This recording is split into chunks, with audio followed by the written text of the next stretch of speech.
Oh, turn your audio off. It is. Okay. I think we're good. I think we're good. Audio wise, I think we're good. Okay. Somebody tell us. Well, ask them to tell us. If we're not good. If this is a horrible nightmare to listen to.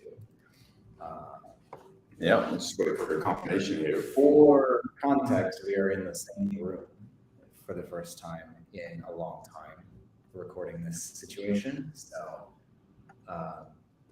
yeah. Good to see you, but Oh my gosh. Yeah. Man, oh man. We have been busy, haven't we? it has been a time. Yeah. Should we tell the people what we've been working on? Well, I mean, so we had our whole company meetup go on this past week. So we got most of our people in town for what was it? Tuesday, Wednesday, Thursday. And Yeah, some people got in Monday night, but you know. some people got in Monday night. Some people got stranded. Some people got in Tuesday night. That's true. That's what happens. Some people got stranded pretty terribly. Yeah, Tuesday was the day that we got everybody in for the first time, though. Yep. So it's cool. One of these things about doing stuff remotely is, getting to meet people in person that maybe you've been working with for months and you've actually never, just been in a room and said hey to them. I feel like especially with like startups and with Web3 being kind of like the new thing, everything's reinvented. Like remote teams are just sort of the standard now. Mm-hmm. And a lot of work gets done async. A lot of work happens in like small silos. Obviously, we work on our team and our focus. There's a lot of people doing other stuff. And you don't always need that face-to-face time, but it is nice when you do have it. It's something magical happens. There's something nice about being able to work whenever you want, or not whenever you want, but being able to just be like, I see you're messaging me. I'm gonna get to it when I'm gonna get to it because I have so much else to do. But at least for me, it's nice to be able to be in a room with somebody and not. But the dynamic shifts a lot.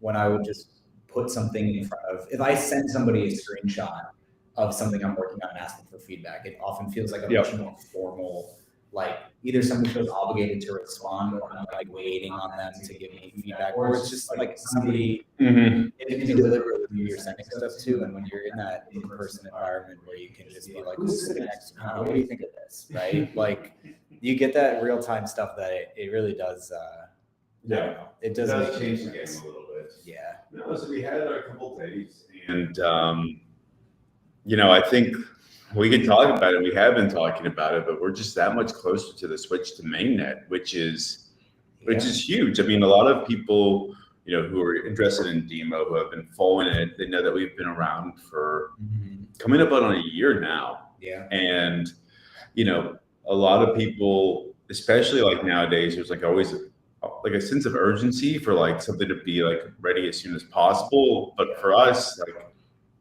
especially with the vision being so much more long term, we had to make sure that things are done right. There are things that are totally within our control, but we actually felt like they needed more time and love to really get ready. And then there are things that are like completely outside of our control. Smart contract audits. It's super important. You can't rush that. We all do that. That's outside my outside my purview. But I know that when we looked at timelines, not everything is blocked. It's not always one thing after another, but there are things that do happen sequentially. Like we can't really build stuff on the mobile app that like points to a contract without that contract being ready. And it's not gonna be ready until that audit happens. That's an outside company. They have their own thing that they have to do to basically certify that. People a lot smarter than me. But yeah, that's okay. No, so we got everybody together. We got a nice few days, some team stuff, doing some I think surprisingly simultaneously really productive, but also when you plan out we did have a moment where we had planned out sort of our next 2-week cycle, and everybody's like, this is what we're going to do, this is what's on the docket, and then we're like, wait a minute, everybody's going to be in real life for 3 days. Yep. There's no way this is all getting done. So It's always funny to think about like how optimistic you are at the beginning of something, and then like the real world happens. I had a day Tuesday. I mean, you were there in the office or the working space, and you kind of saw me. It turned out to be like one big headache. Yeah. And it's funny because you do have these planning things, and in planning, even if you have been around the block for a while and kind of like how things go, it's really, really hard to plan for bugs or plan for like issues that you just don't ever anticipate coming through. For Bluetooth to be the biggest pain in the ass nightmare of all time. Horrible. So on that topic, let's I mean, so I've been bugging you not so much about the Bluetooth itself, but we have this, people who have been with us for a minute, we've got our hardware, you're able to pair your hardware with the app. But we're sort of, as part of this new secure element pairing, there is, we had to revisit hardware pairing a little bit, and there's some more different devices coming from different places and blah, blah, blah. Yep. So my workflow that I put together for you has been a little slowed down or a little, we've kind of decided, hey, let's just get the thing working first. And having watched you and Yev throw various computers and things out the window for the last few days, getting the sense that I think Bluetooth might be hard. Nobody's looked at Bluetooth ever and been like, that was a good time. No, of course. And I mean, I think we knew going into some of this stuff that it wasn't going to be just this thing that was going to magically work the first time, and that like, we could kind of like be done with that. That being said, I do feel occasionally that we probably underestimated the challenges there. Collectively, everybody. Yeah. Everybody involved in that pairing. Well, I think even if we take a step back, there was something that happened that was interesting. It's, we started, when we went to this process, we started looking at things kind of like in little chunks, like, okay, they have to do this, they have to do that, they have to do that. And then when we took like a step back and we saw like, whoa, like a person's got to do this like A to Z in one go normally. Like there's parts of these flows that just don't like make sense. And it's like, especially when you're building, and you know this especially, it's like you have to put yourself in the position of an end user, one who doesn't know everything that's going on under the hood. Yeah. And when you look at it from that like view, it's just like, whoa, this is not an easy thing. Yeah. And I mean, that's just a challenge. I think that anybody who has worked with, mobile applications and actual like hardware devices communicating over not just like Bluetooth, but also like getting connected on our back end. And then we have our whole Web3 component. Like, if that sounds difficult, it's because it is. Well, it's because you're taking two like notoriously lousy user experiences in Bluetooth and Web3, and are like, what if we put them together? And the sum of how difficult or frustrating that seems to be is that sum is even greater than the parts there. So I don't envy what you guys have been dealing with. And it's to the point that you're like gonna go physically out to Detroit to like sit in the garage and we're gonna sit in the garage. I mean, So it's, I mean, look, the moral of the story is this stuff is, if it was easy plug and play, it would be, I think we'd have a lot more people trying to do what we're doing. Yeah, of course. This stuff is hard, and I mean, that's what DIMO is about, really. Like, we're doing the hard thing here that's going to be building out the foundation or the pipeline for like other people, so that like in the future, when app developers get onto our system and plug and play, they're already connected to thousands of vehicles, and they don't have to do this hard stuff, so they can get right into their like what's going to make them special. It's that thing of like you're building the thing that you wish existed. And then you're like, man, I get why it's taken so long for this to exist. It's like, there are those things when you, just when you're like building apps or something in general, not even Web3, when you're just like, I need payment processing. I'm not building that myself. Like I'm going to, we're going to go and find something. Well, think of how much like Stripe helped out like the industry for people like who want to do e-commerce or like SaaS products or anything like that. Credit card and it'll be else. They use this like really easy, well thought out like SDK, and then they're there. They're like hooked into the financial world and they don't even know it. Yeah.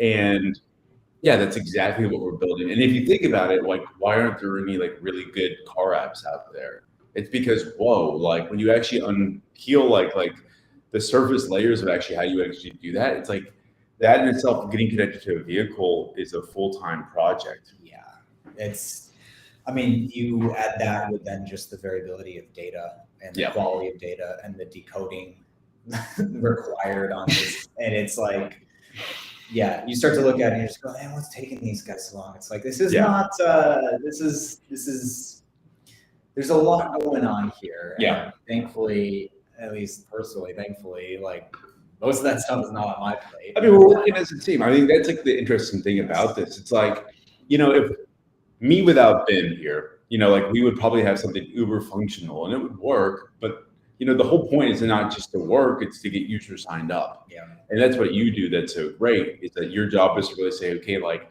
as the end user, does this make sense? Or what can I do when it goes off the rails to get them back on track? And things like that. It's really like two sides of the same coin. Like this only works if we go to the end. Yeah. The thing with this one though, with the Bluetooth pair, it's just like it seems like at every step of the way there was a new thing that was like, oh, we didn't realize we had to do. I got a funny story. We didn't realize that would, so I like put this thing together and I'm like, here, and you're like, it's not gonna work like that. So I'm going to talk about something that I only slightly know the details of, because I'm of course working on the front end, and I'm definitely a JavaScript guy. I know like other stuff, but when we're talking about like systems and drivers and all that kind of stuff, it's over my head. But part of this experience, like we learned a lot of lessons, and we have a process that's actually installed on our hardware devices, and that original like service was done in Python. And it basically talks to all the low-level systems that are involved with like Bluetooth, so that like the way that we want to interact between the device and the mobile app via Bluetooth is kind of broadcasted out. Right. And there's kind of like a scheme for this thing, a schema, like a set spec. And Python has a nice set of libraries and tools to go ahead and do that. And we recently changed from that to actually rebuilding it in Go. And one of the biggest differences between Go and Python is what they call an interpreted language, meaning that there's like a system that's like an actual Python system which reads in your code and kind of like runs it. Yeah. Go, on the other hand, will make binaries, which means that it packages up into standalone executables. Sounds kind of weird, but just think like, I got you. Python script works with Python. Yep. Go makes its own thing. And the overhead on Go is a lot lower because it's just as like single executable. So when we replaced out the Python for our updated thing, turned out like that thing was like starting up so much quicker than the Python one, that it was starting up before the underlying systems on the OS for the hardware were ready. Right. So then they weren't broadcasting. So that was half of the day on Tuesday. It was just like, why isn't this stupid thing broadcasting? We use a whole variety of phones. As like a rule of thumb, I always use an older phone just to make sure it's going to work on older devices. So most people have out there like the new iPhone 14, or at least like the iPhone 12 or whatever.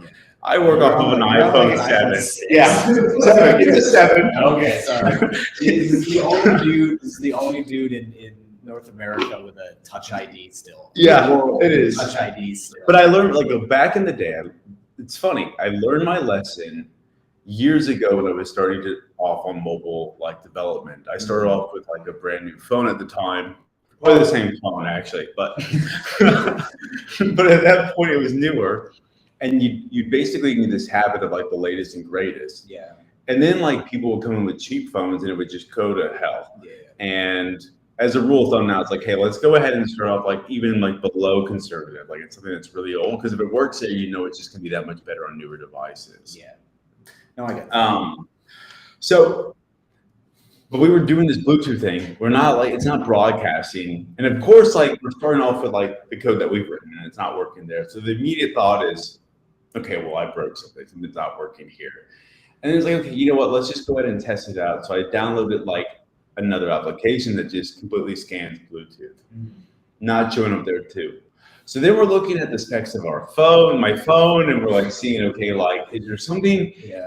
And the specs say like it's compliant. It's like the Bluetooth 4.2, which is what we need because we need that level of security.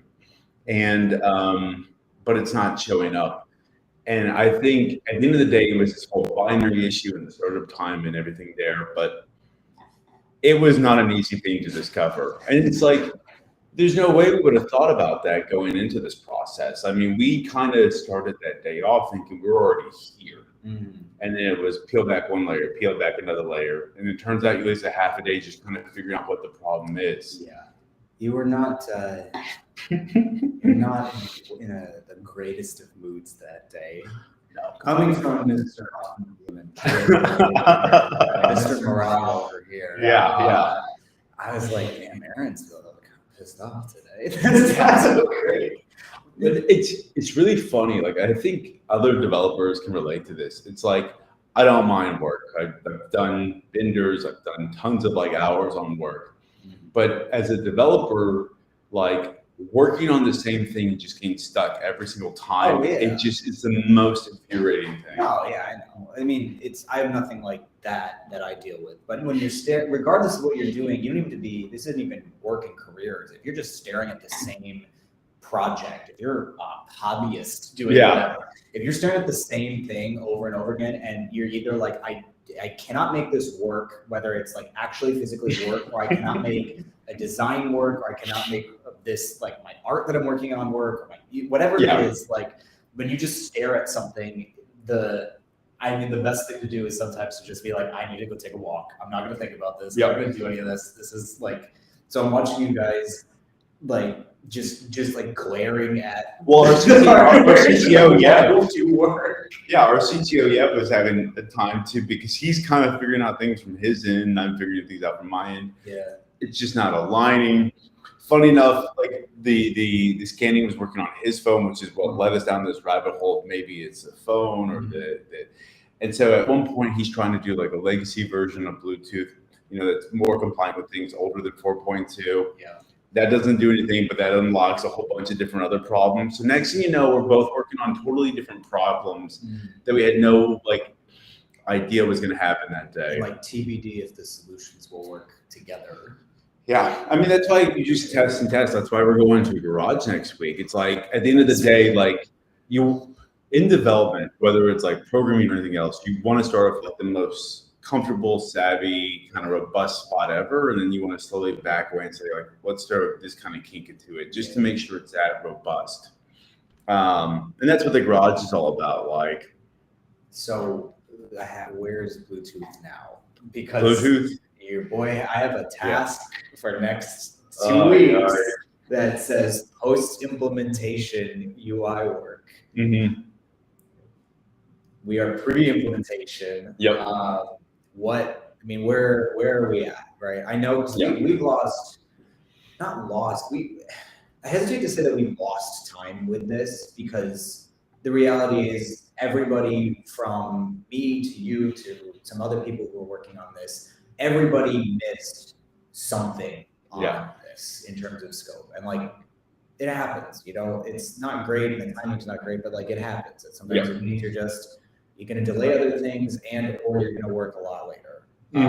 So I know it's not predictable, but like, what's the state of Bluetooth this morning? What's the state of, I guess it's 240, 250, but what's the state and where are we on this journey here? Yeah, there's basically two things going on right now. Like, one is like, we reworked the whole flow from basically everything to you, like saying, I've got a car I want to connect to, like, oh, now we've got a minted vehicle ID on the blockchain, and this hardware device is also minted and it's transferred and connected to your vehicle ID.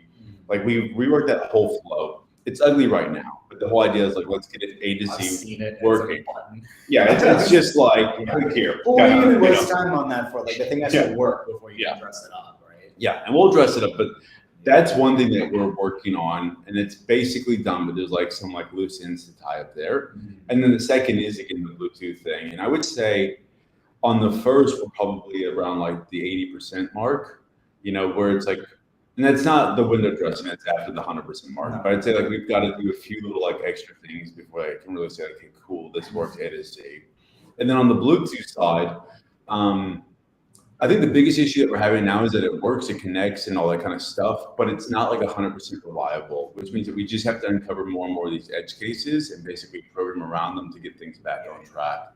So in the real world, we know that someone is going to receive one of our devices in the mail. Yeah. And in the real world, they probably won't have some time to actually get to it until the weekend. So like, it's not going to be fresh in their mind. And when it does, they'll probably just be so eager to get this thing set up that they're not doing all the steps or reading the material or anything like that. So we really need like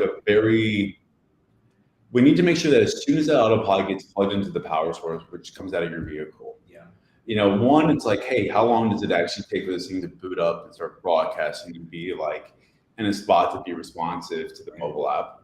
And then the second thing is just like, well, what happens if you do it too early? What happens if you do it too late? All that kind of stuff is like where we're at right now. You don't want like Bluetooth constantly broadcasting. So there's like a thing like when it's advertising and it's out there, like how often do you advertise that? And then like on the mobile app, how long do we scan for to make sure that we like have a really good like chance of the two, connecting and seeing each other. Mm-hmm. Things like that are what we're working through right now. And I think going into our little garage section next week, we'll be at a point where like we feel good about that flow already, but now we're really just testing it out in the real world. Yeah. This is the sort of thing where it's like there are errors and error handling that we didn't even like. There's no way that we could have accounted for some of this stuff until you actually just get out and do it. Yep. So like one other thing that like, I mean, we knew, but we didn't like spend enough time really thinking about how big of an issue it is that like Android and iOS have different permissions. Like, especially when you're talking about like these APIs that connect to the outside world, like Bluetooth, like it's something that like the OSs don't go out of their way to make sure that this is secure and safe and like known to the user. It could be potentially bad. Like you're in trouble. So you have to request a lot of permissions on both OSs, and they're different. Mm-hmm. And we're working with Android. We didn't have the right permissions, but the system was just crashing on us. Mm-hmm. You get to the spot and it was just gone, and you're like, "What is going on here?" And there was no clear indication, like, here's exactly what you need to have, and here's what you don't need to have to get what you want. And especially on Android with Bluetooth, there's a whole bunch of different functionalities. Mm-hmm. So like for us, we want to be able to like scan, make sure we like pick up different, like they're called peripherals, and we want to be able to pick those up. Mm-hmm. But we never want to advertise because obviously like your device itself is a Bluetooth device. It could be picked up by other things. Mm-hmm. And we don't want that. And Android breaks that out. Mm-hmm. So it's just a matter of like kind of like reading documentation, looking at other examples, things like that to get to where we want to go. It's part of it. It's part of it. That makes sense. I mean, we're probably approaching the stage at which we can look at least the flow that I put together and say, hey, is this still suitable or no longer suitable? Or here's every permutation of every error that we can think of or that we are encountering that we need to be able to handle, etc. So I think it sounds like we're approaching that point. And I think I'm going to end up out in Detroit with you in the garage just to do this thing over and over. Well, I think that's important for you. So you can kind of like make sure that like users who aren't on the inside, who don't want to like learn everything, they just want to get things done. You got to put yourself in that experience. You got to be there to experience it first yourself to be able to do it. Yeah. And that stuff like, hey, like wait 30 seconds, or this is how you would get back on track if you don't see it right away, or yada, yada. Lots of spinners. Like it's still working, just hang on, because some of this stuff is just not as fast as you want it to be. It's not. And part of it is like so like a good thing here, or a good example of this is like when we actually go implement this on the blockchain. Mm-hmm. The actual minting process doesn't take that long, but we wait, I think, 10 blocks to confirm it. Mm-hmm. And that, on Polygon, I think is a minute. Yeah. Like I have to tell somebody something. I have to tell somebody what's going on here.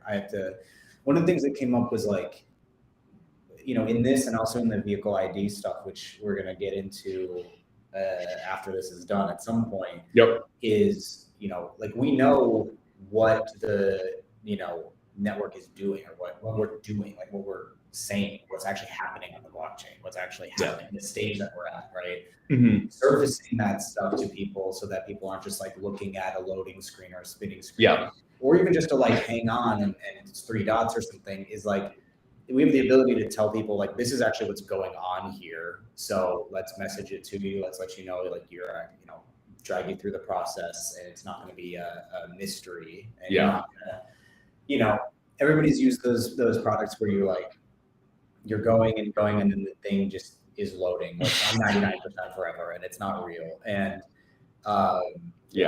you know, with something like people are paying money for this, you know, this hardware, you can't just throw them out and be like, all right, figure it out, or like hang tight. It's you know, it's still connecting. So, you know, but some of this stuff's just like we just don't know how, like what we're gonna run into. We don't know how long some of this is gonna. You know, not only that, but like that's still given like a perfect environment. People are going to have internet issues. People are going to be like in their garage, or people are going to have just a hard time, you know, mounting the thing to where they want it in their vehicle, where it's not going to be obtrusive. That was the biggest thing from that. You know, we did that event here back in, what was it? It was a while ago. It was a while ago. It was like in March or April, I think. But that was the biggest thing from just sitting there with, I mean, I don't know how many installs we did between us and some of the other people that were there, but like the biggest challenge I think for people was like, where do I stick this thing, and how do I like, do you have enough like double-sided tape, or like I need a different cable, or like I want to tuck it into my trim, I want to do this. Like that is a whole other variable that like it's only so much you can account for. Like you can recommend where people put stuff, but like that's just the other thing is like in this perfect world, we got this Bluetooth, we got this pair, we got this hardware, there it is, it's done, it's on the blockchain, and now somebody's sitting there with this thing like, now I need to stick this in my car. And like that's a whole thing that just there's only so much I can do, you know, because I don't know what kind of like, you know, I can't make an install guide for every car that's compatible ever. So I don't know, you know, we know what kind of car you have now because you told us and you plugged it in, and we're like, yep, he has that kind of car, but as for where to stick it, like, dude, I don't know. You know what's funny about that is like you know, that event was so long ago that we don't really even remember the exact date. And when people like hear that, they're like, well, what have you been doing this whole time? And they don't realize that they like there have been major upgrades to the hardware. Like there's been not one but 2 different places where they're actually manufactured from that have changed over time.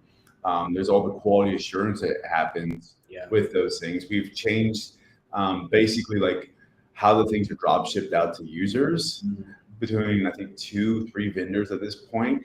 I mean, DIMO is really kind of working for the future, and to do that right isn't easy. No, there's a big effort. I mean, it's like to do this right isn't easy either, even just on the pairing side of it. Like a lot of this is, you know, you just have to grind away and chip away at it and get it right. And then once you get it right, well so people, you know, set up for scale, right? It's so funny because, you know, people are getting a little impatient about certain things, and the switch to mainnet has been something that's like front of our mind since day one.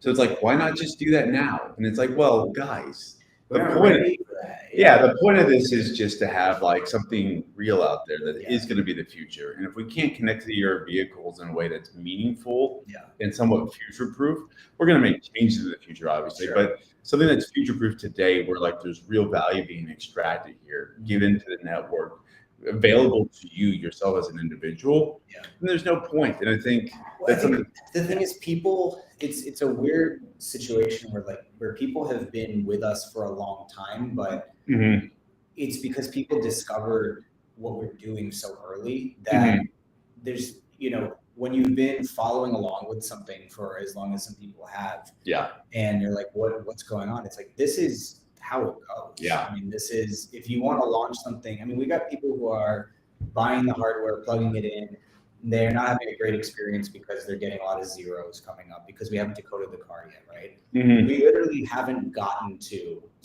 that, like the state of just like, hey, let's optimize for that experience. And, you know, because that's not a round of like, that's not just a round of oh, we need to, tell them, like, throw a link on there and have them go read a doc or something. This is, once you put something out there, you have to optimize it. You have to see how people are using it. You have to see just, we had an understanding that certain devices would give us certain data from certain cars. Mm-hmm. Some of them do, some of them don't, right? Yep. And there's, the speed at which we're decoding things is different for different, so there's just a lot of stuff that I think it's good for people to keep in mind how early they actually are to this still. And,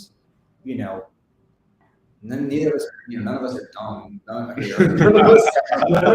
of us look at some of these things that are out there right now and just go, that are pain points for people and, cover our ears or just go like, nah, they're wrong. Like if you ID'd a pain point with the mobile app or with, I don't see that much data, like I guarantee you we're aware of it, or we're also feeling that pain point, but there's only so much you can do in the, at the speed that we're moving at, that like, will that stuff get fixed? Absolutely. This stuff's going to get addressed, but it's, people are at that so early phase where they're finding out different ways that the products behave, and so are we to an extent. So it's an interesting stage to be at. But I think about like a project like Comma AI, which is a fantastic problem or project, and they tackled a really, really difficult problem.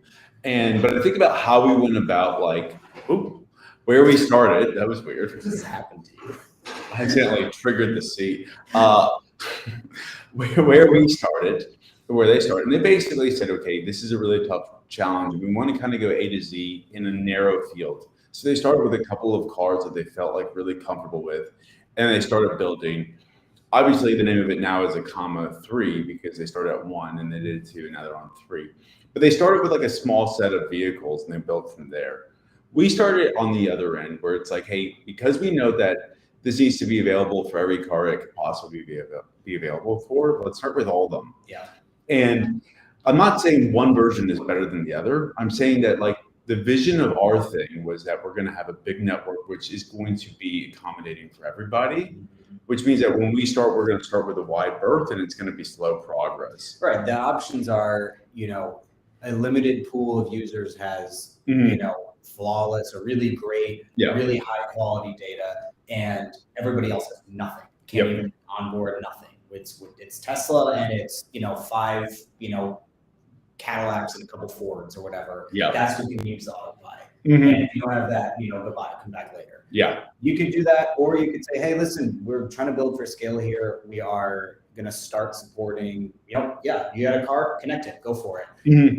Can't guarantee that you're going to get that premium experience, but, right now, as we're still decoding stuff, but it's either that or, hey, you can't get on at all. You can't do anything. And, to get on at that stage and maybe you don't see that much data necessarily, but you're still kind of streaming the data. You're still getting, you're going to be eligible for your baseline. And you're in at this, you can literally watch us make the changes to get everybody, to up the quality for everybody.